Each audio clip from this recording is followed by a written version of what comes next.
everybody, welcome back to Jamia's Promo, and today we'll be talking about the first settings to change the moment you get yourself the Galaxy Z Flip 3. Now, some of you asked the questions or may be wondering, hey Jimmy, what do you do to your phone? How do you set it up? So this will be covering a lot of those things that I always change from Samsung to Samsung, but there are a few things that are specific to the Galaxy Z Flip 3 that is really open to everybody and anybody to take a look at those settings. Now, this first one will be dealing with the cover screen. So the cover screen is that little small display on the front. It's a way that you're able to take a look at messages, take a look at your notifications, play with some of these widgets. So one of the first things that you might want to do that is, again, specific to the Z Flip 3 is you might want to go through, change the widgets, and change kind of how it's all set up and the way it looks. So how you're able to do that is pull down the notifications panel, go inside of the settings, and then as you scroll on down, you're going to see an area that is called cover screen.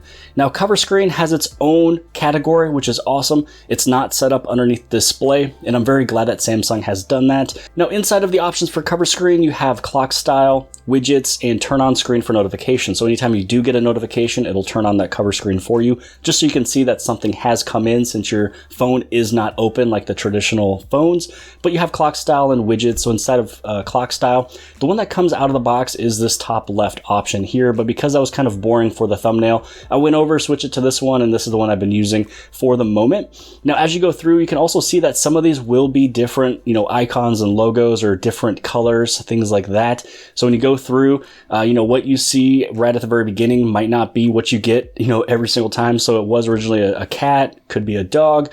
Here is that rabbit. Now it's actually that image there. This one's gonna be changing different colors. It's gonna show, the number there for what time it is at the end of the day. So you can see that it's a little bit after 9 o'clock. It's 9:01. So that's what the 9 is for. The cool things as well is that you can go through and you can change some of these colors. So this is gonna be dealing with, your clock color over here. So let's say that we go to this option there. It's gonna make it just a little bit easier, a little bit more distinctive to see the changes of these colors. Now, there is a few of these that you can add a background image. So this is one of those because it's mostly, nothing in the back. There's a few other ones. You can also add your own background image. So you can choose between different wallpapers, or you can choose from a gallery.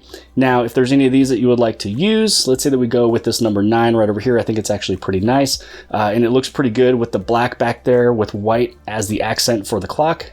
All you have to do is just hit on done, and then now it's all set up. Now we're going to move over inside of widgets, because in this way you'd be able to choose which widgets you would like to use, because that cover screen is something that's a little bit bigger this time around, so that you might as well start using it. So if you want to use, your weather widget, today's schedule, next alarm, Samsung Health, timer. So these are the ones that I have turned on right now, and you can also reorder them. Now, before we go on any further with this video, if you guys are brand new here at the channel, Jamia's Promo, and you appreciate these videos for tips, tricks, and tutorials on your Samsung Galaxy devices, don't forget to hit on that subscribe button, as well as the bell for notifications so you get notified for all future videos. Next up will be Flex Mode Panel. So Flex Mode Panel is a way that you're able to kind of bend your phone up. It's going to have maybe your YouTube video on the top, comments or other videos on the bottom, your camera and what you can see with your camera on the top, and then maybe the controls for the camera on the bottom.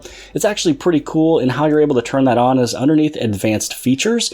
Then you go inside of Samsung Labs. Now, Samsung Labs, it's kind of an experimental thing. They're not always perfect, but I think that they've been doing very, very good with this, making it a little bit better for the end result. This is where you can turn on multi-window for all apps, even the ones it's not really made for. And then underneath here, this is where you can turn some other ones on. So calendar is already there. It's already supported by Flex Mode. So is the camera.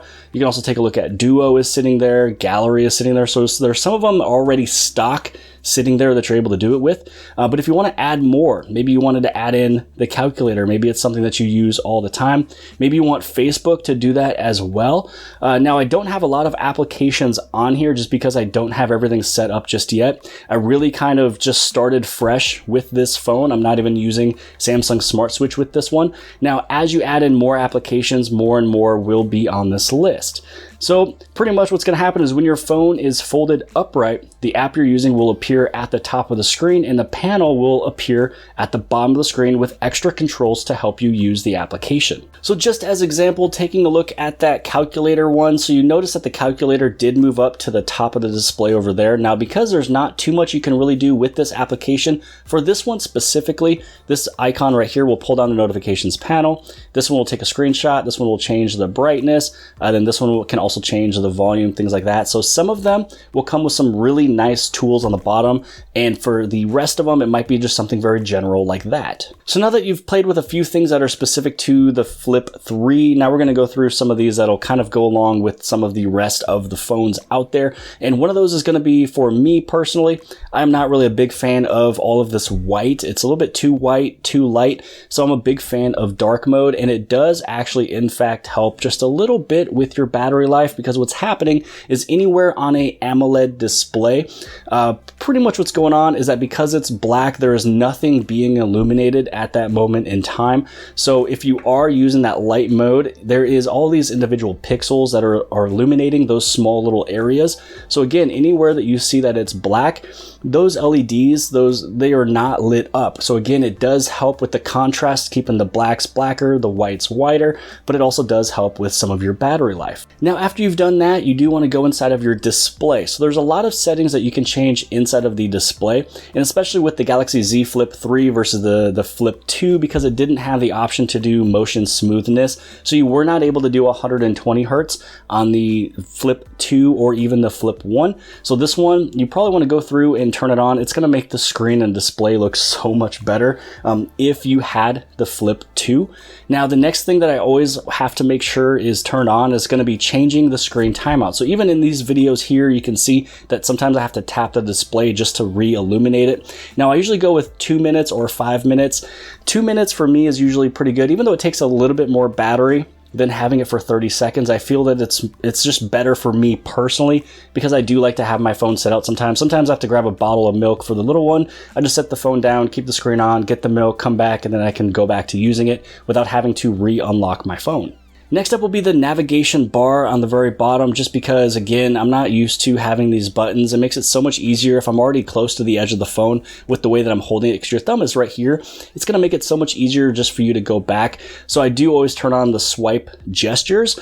So this way, it just, again, makes it super simple, super easy, especially when you go from phone to phone to phone. All manufacturers might have their navigation bar a little bit different, and so it's going to make it pretty much seamless with almost any phone that you use now if you wanted to go back or if you wanted to go home. Now, this next one will have to be dealing with security. This is dealing with your biometrics. When you set up a phone, you always want to turn on biometrics, and usually this is one of those beginning stages, one of the first pages that you do see. So I already have the face recognition already down. It's actually very simple to do. You tap on that, you hit on yes. You also say if you wear glasses or not glasses, things like that. So for this one, we're just going to go through and imprint and put in our fingerprints. Now, you always want to put in a PIN or a password. I always like to use a PIN, so type that in. And then this is where you want to go through and get it all set up. Now, it is set up on the power button on the right hand side, or the side key, because the side key could be used for a couple different things. So this is where you just want to tap on that little button. You kind of want to move your thumb around a little bit so it's getting different areas of the thumb. So you want to get some of the top, some of the middle, try to get some of the edges if you can. And then this way it'll always unlock for you. Now that you have that one done, you just hit on done and it is complete. Now, usually what I like to do is I like to go through and actually change it. Now, this is usually if you have one of those other Samsung Galaxy devices where you have the on-screen fingerprint, the ultrasonic fingerprint reader, or anything like that, because usually you can use either thumb to get this thing unlocked. But because this phone is kind of set up right-handed, your thumb's always going to be right there. So I'm only going to keep it as right. You don't have to change the name, but it's just one of those things that I always do. So you can turn on or off the fingerprint lock, and you also have fingerprint always on. So if you feel that you don't want to accidentally touch it and you don't want to get into your phone like right away, maybe you just want to look at the lock screen, things like that, or you don't want it to misread the side of your hand, your palm or something like that, you can turn this one off if you want to. And so how this is going to work now is that you have to open the phone, you have to have the screen illuminate or at least wake it up a little bit, then you tap the fingerprint reader, then it's going to unlock. So That's something you can turn off if you want to, but I'm going to keep it turned on. Now, if you did do the face recognition, it's going to take you into the screen here, and it's going to ask you this question: stay on lock screen until swipe. So for some reason, Apple, I believe, was one that was always doing this. So you would look at your face recognition, but it would stay on the lock screen. So it would kind of unlock the phone, but you would still have to swipe to get into the phone, which doesn't really make a lot of sense to me. So you might want to turn that one off if you want to go directly into your phone, get into an application, do something, because obviously you're going to use the phone if you're doing face recognition.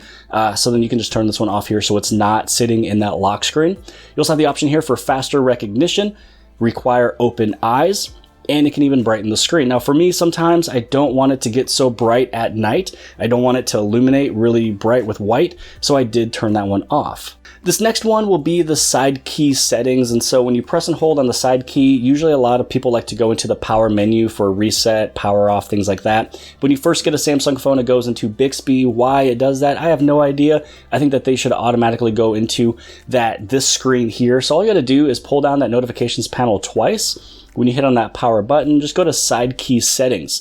Now with the side key settings, for double press, you can have it open really any application.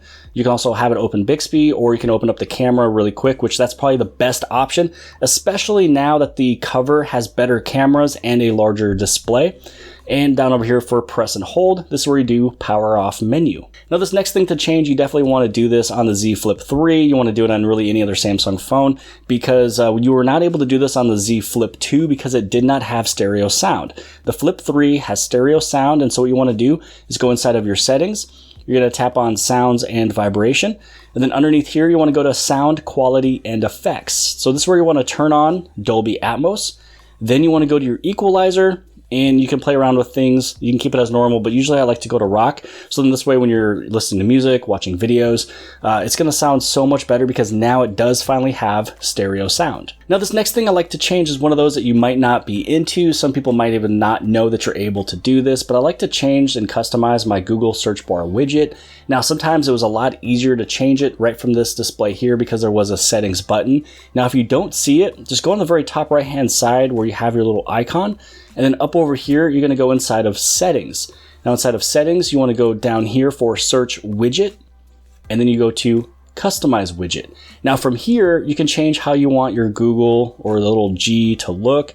Then you just want to hit on close. Underneath here, you can change, if you want it to kind of be more rectangle, and it's a little hard to see with the background back there, but you can go with round, square, things like that. So I'm going to make this one round. This third tab right over here, this is just changing the color. So if you want your search bar to, be darker with the color rainbow of G, if you want it to kind of be white with a different color G over there, if you want it to be straight black with white G there, or if you wanted to go through and you can change some of the colors as well. So let's say that you wanted to go through this bar. Let's say that you want it to kind of be blue. And then you can also go through here and you can change, again, how it kind of looks. Again, just really put it exactly where you want it to, be you. And then when you're done with that, you can hit on close. And then when you're completely done with the way that it looks, you just hit on close one more time. And then over here on this side, this is where you can choose if you want it to be more see-through or if you want it to be bold and not see-through at all. So I'm going to keep it as bold. You hit on close. And when you're done with all 4 categories, then you go through and you hit on done. You go to got it. And you head right back home. Now this is what it looks like. And then from here, if you want it to be bigger, smaller. Now this is where, if you want to have all of those icons. So here's your G if you want to go inside of the Google Discover. This is if you wanted to speak inside of Google to do any type of, voice to text or voice to search. And then here is that camera that is kind of new to the Google search bar widget. Next up will be the very top, and this is going to be your quick panel layout, things like that. So on the very top, when you pull this thing down twice, you're going to click on those 3 little dots, and this is where you go to edit buttons. So some of these buttons that you see on the top is not what is in the main list below. So if there's some of these below that will pop up when you're taking a look at all of your quick settings, if there's some of these that you don't use, you'd be able to press and hold and you can bring it up. Now, if there's any of these on the very top that you would like to use, you just press and hold and you bring it down. So the scan QR code, I'm going to bring that up to the very top. Always on display. I'm going to bring that down here. Same thing with NFC. And then as you bring them down, you can also move them around on the screen, and you can change it over into this tab over here if it's one of those things that you use all the time. When you're done and complete, you just hit on done. And so now you're going to have more of these icons show up on the bottom. The other thing you can do as well is when you're scrolling through, you can hit the plus button and you can add in more of those icons again. So here's that quick panel layout also. Now this is where I always turn on that show brightness control above notifications. So then this way, if you pull it down once, you can see your display line right here, the display control and how bright it's going to be. Now those other icons finally just popped up, but again, you would have to pull this down twice usually for your brightness level to show up, but you might as well just do it once. It makes it again so much easier. So since we kind of played with the layout on the top, now let's also do the same thing with our home screens and also the application tray. So all you have to do is go anywhere on the screen that is empty, press and hold. This is where you go to settings, home screen layout. So you can have it set up to where you have your home and the app screen if you were to swipe up. And if you only want it to be home screens only, where it's set up like Apple, then you'd be able to choose that option and you don't have an application tray. Everything will just show up on all of your home screens. Now, I'm not really a big fan of that. I like to stay more organized than that. So anything that's on my home screens is what I like to use. Anything in the application tray is just some of those additional extra applications. This is where you can change your home screen grid. So if you want more icons to show up on your display, you'd be able to go from that 4x5, 4x6, 5x5, and 5x6. So I'm just going to go with the 5x6 for right now. Then you just basically move these where you want them to go. Now that you have them moved where you want them to be, go back inside of your settings, app screen grid. So this is where you can go inside of your application tray and you can have it show more applications. Basically, it's just making the little baby grids a little bit smaller than before. So here you can see it's going to be 2 full pages. It's going to bring it all the way down to not even a full page sitting here. So I'm going to hit on save. Then what I'm going to do is I'm going to press and hold, go inside of settings. You can also change the folder grid. Now this is something that's brand new from I think late last year or early this year. So that apps screen grid, you can make it as a 4x4. And basically what that means is if you tap on this, it's going to be 4x4. And then before that, it was actually, what was that, 3x3 or 3x4? So it was 3x4. So now if you go inside of the screen here, it's going to be 3x4 instead of 4x4. So for me, as you can tell, I just like to have everything just, everything just smaller so it fits more on the display. Now, once you're done with that one, I am a big user of the side panel over here. So if you tap on this icon here on the very bottom, this is going to take you into the rest of the applications. And so this is a way that you're able to open up apps if you want to open it from the edge. The other thing that you may see on the very bottom is going to be a little edit button. So once you see this little edit button or the settings button, this is going to take you into the whole settings of all of panels. If you don't want to go through there, you can go through the display settings, but I find this to be a little bit quicker. So you can add people here. So this way, if you want to do simply just a call to somebody or a text to somebody, you'd be able to have your people panel. You also have Samsung Smart Switch. Samsung Smart Switch is pretty big for me. I use that one all the time. There's also tasks, weather, tools, reminder, and clipboard, so you can simply move things, back and forth, things like that. Now, I did press and hold on this panel just because I'm going to move this one over here next to apps, just because for me, I think it's a little bit more important. Anytime that you see edit, you can go through and you can edit whichever of these applications you want to show or the people you want in your people panel. And then once you hit on that back button, this is where it takes you into the main page of all of the settings for the Edge panel. So this is where if you wanted to change the panels, it's going to be right there, which is what we were just looking at. This is where you can also change the handle. So if you wanted to change the position, you can move it from the left or from the right side over to the left. You can change the color of what it looks like. So, if you want it to kind of stand out more. You also have transparency if you want it to be more transparent, less transparent, if you want it to be bigger, smaller, things like that. So there's a lot of cool things you can do. And then also too, you can just bring this up and down. So I usually make sure it's away from where I usually like to swipe for when I hit on back. So if you can tell here, I'm hitting on the back right by swiping with the gestures.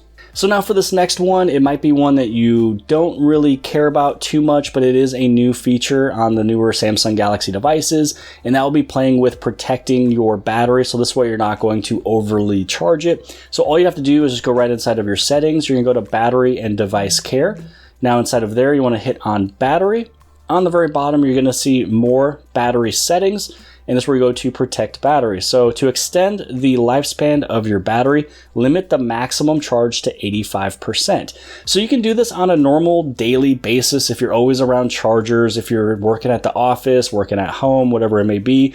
But if you know you're going to be out and about, you're gone all day, maybe you do want to put it up to that full 100%, then that's probably going to be the best thing to do if you really care about trying to keep your battery going longer and longer and longer for longer years, things like that. So if you're somebody who holds a phone for 2 or 3, 4 years, this might be one of those options you can do, especially if you're always around chargers, things like that.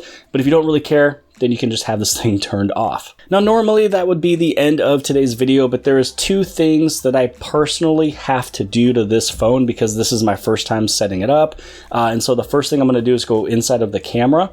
And on the top, what you're going to see is it was normally at 3:4 for the ratio, but I do like the 9:16. It's the full frame photo. It's how we still watch movies, things like that. So you might want to do that with your camera. Same thing here with the front camera. So even though you may change it for the rear, you also have to change it for your selfie camera. So now you're at that 9:16. And again, that's my personal preference. Some people don't do that, but I'm not a big fan of the 4:3 ratio. Now the next thing is going to be dealing with the transition windows because it drives me nuts when it takes a long time to go from screen to screen to screen. So how you're able to do that is go inside of your settings. Then you want to go to About Phone. Inside of About Phone, you want to hit on Software Information. And then here you want to click on Build Number. You want to click it about 7 times, put in your PIN if you already had one set up. So all I have to do is go back 2 screens, scroll down, there is your developer options, and then through here, there's a bunch of really fun things you can do. A lot of it you don't really need to play with, but it's sometimes just kind of fun to take a look at. But as you scroll down, you're going to take a look. There's about 3 areas talking about transition windows, animation windows, things like that. So where it says the 1x, I always bring it down to only half.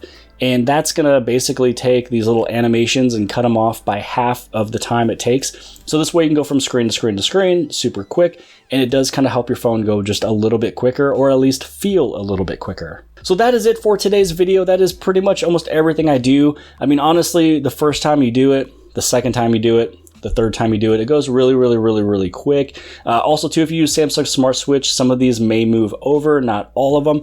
I mean, obviously some of the screen grids is going to move over, things like that.